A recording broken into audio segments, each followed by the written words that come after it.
Raya et Sakina, le gang des femmes meurtrières. Imaginez un quartier tranquille d'Alexandrie, Égypte, au début du XXe siècle. Deux femmes, Raya et Sakina, terrorisent de tout le monde, mais pas avec des mots ou des menaces. Avec le meurtre. Elles dirigent un gang criminel et leurs victimes sont des femmes innocentes. Nous sommes entre 1919 et 1920. Raya et Sakina, aidées de leur mari et de deux complices, attirent leurs victimes dans des maisons louées dans le quartier de La Banne. Leur apparence est ordinaire, mais ce qu'elles font à l'intérieur est effrayant.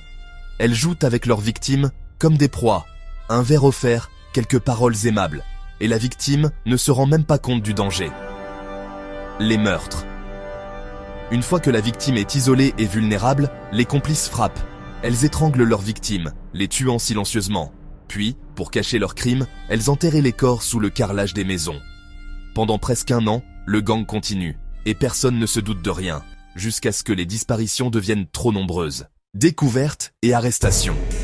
La police commence à enquêter après la découverte d'un squelette lors de travaux dans une maison abandonnée. Rapidement, ils relient les maisons louées par Raya et Sakina à 17 femmes assassinées. Leur réseau criminel est exposé, et les preuves sont accablantes. Raya, Sakina, leur mari et leurs complices sont arrêtés. Le procès. Le procès attire toute l'attention de l'Égypte. Les récits des meurtres, des séquestrations et de l'enterrement des corps horrifient le public. Ces femmes, rares à diriger un gang criminel, deviennent un symbole de la peur et de l'horreur dans l'imaginaire collectif. Verdict et exécution.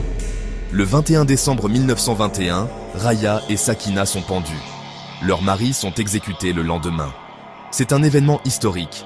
C'était la première fois que des femmes étaient exécutées par l'État moderne d'Égypte pour des crimes de cette ampleur. Raya et Sakina restent dans les mémoires comme les femmes criminelles les plus terrifiantes d'Égypte.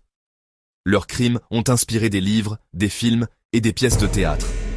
Et leur nom est encore aujourd'hui associé à la peur, la manipulation et le meurtre. Souhaitez-vous découvrir d'autres affaires criminelles aussi terrifiantes ?